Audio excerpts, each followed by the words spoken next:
Maar eerst even Sjen, wat Aliet al eten had. Hey Aliet, nu mag je nog eten. Nee, hè? Maar ik vind het zo mooi, Reinoud, om zo'n ding uit de grond te halen. Het shot voor het eerst, die jocht had zijn hele libben onder de grond verstoppen zitten. En daar zit er zo'n bruine skiel omheen. Maar dan, hè, als hem dan iepen snijst, zo, wauw, dan glons het en glint het te witten. Zie nou, het liek het wel goud. Aliet, het is maar een jirpel. Hé, Reinoud. Wist je wel dat dit liedse ding een geweldige geschiedenis achter zich had? Van wel honderden jaren. De jappel komt van oorsprong helemaal niet hierbij. Nee, die komt van de Indiaan. De Inca's in Zuid-Amerika die verbouwden al langer jappels voordat wij de hier in Europa ooit van jet hien. Tot diep in de middeleeuwen eten wij hier alleen nog maar graan en bien. Maar toen kwam Columbus en daarna de Spanjaarden. En die veroverden haast heel Zuid-Amerika. En zij leerden van de Inca's de jappel kennen. En die nam ze mij naar haar eigen loon. Nou, en zo kwam de jappel in Spanje te lonen.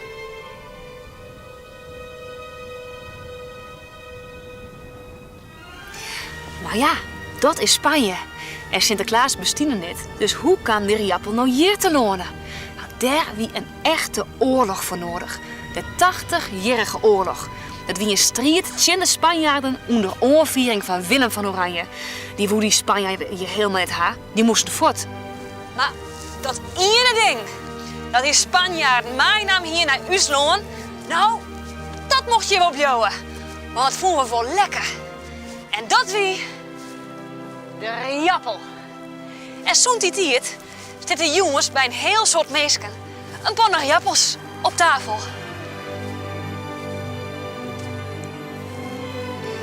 Dat binnen trouwens, deze niet.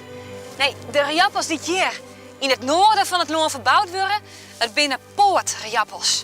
En die gaan dan naar oren plakken ta, om de takken hier de groen in te gaan, zodat we nieuwe jappels uitgroeien kunnen. Ho, ik mat eens deze jappelplant. Want ja, dat is het hè. Het is een complete plant. Met blad, stengels en een bloem. Zoals het za in de vensterbank zetten kunnen. Maar die plant interesseert de boer helemaal niks. Nee, het gaat hem om wat eronder zit. Om, hier, de knol. Want de knol, dat is het plak dat de jappelplant haar energie opslaat om weer uit verder te groeien.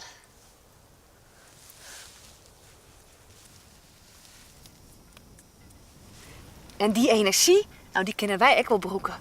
Want de jappels die zitten vol met zetmol en koolhydraten. Hartstikke goede benzine voor het lichaam. Dus de boer zei, die plant, die hoef ik niet. Die spuit ik deer. Maar die knollen, die jappels, die hel ik in september uit de groen. Lekker! Bij de groente, zie je? Of bakt, of in hele tinnen skiefjes. Chips.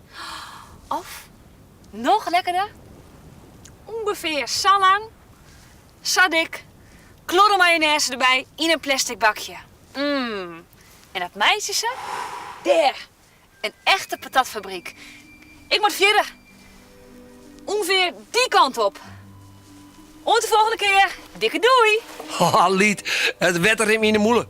Houdo!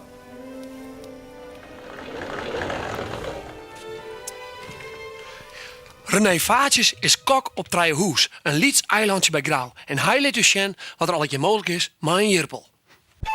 Welkom in mijn keukentje al hier. Je mag het krekt van alles hoe mais, jongen. En nou naar de jerappels die onder de grond groeien. Er zijn in totaal wel zo'n 4000 verschillende soorten jerappels. En er zijn hele mooie aparten bij, zoals een truffeljerappeltje, een zwiertejerappel.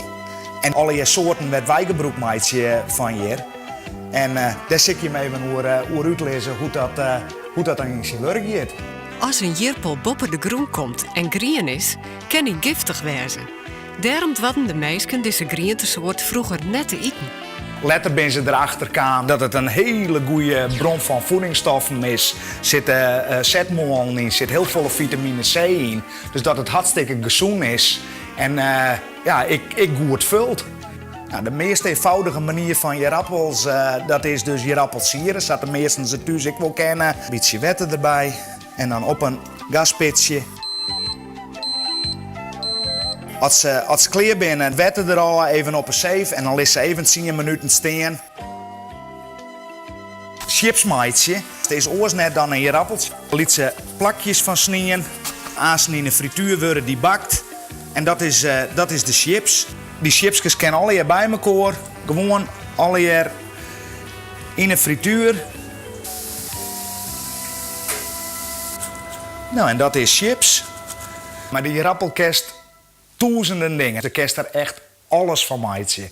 Nou, de jerappel van de patat. En daar pak je altijd mooie grutte jerappels voor. In mooie plakken snijden.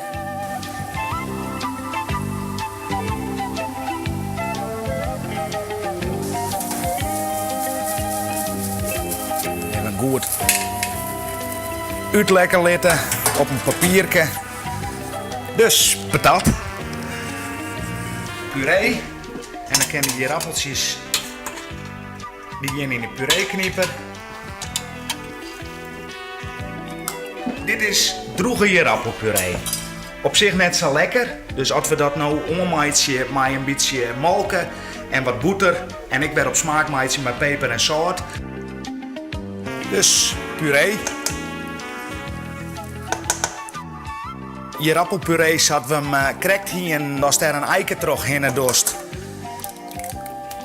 Dan hebben we een spuitzak. En dan gaat deze puree die gaat in een spuitzak. En dan spuiten we daar mooie vormpjes van. Raspen cheese oerheen.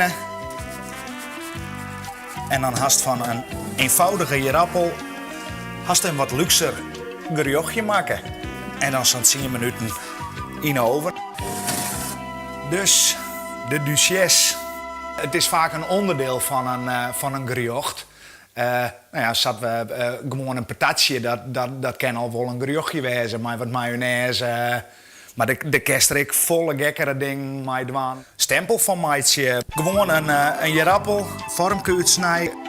Vorm van het hartje wat hoger is dan de rest. Dan kun je dat zo in een beetje verven dopen. En dan krijg je hartjes. Maar de kerst met je rappels ik nog horen dingen. Bijvoorbeeld een hele goede stjongbom maatje. Alle jaar gotten in een skiel prikken. En dan gaat die rappel in een pindakaaspotje of een appelmoespotje. En dan gaat er wetter bij, dat die rappel nog een beetje boven het wetter uitsteekt. De deksel erop en een wieke steen laten. Als dan de deksel eraan draait, dan haast een geweldige stjongbom. Wat zal het oren wie een stjonk in die keuken van René? Ben ik even blij dat ik net in de buurt van die stjonkbom ben?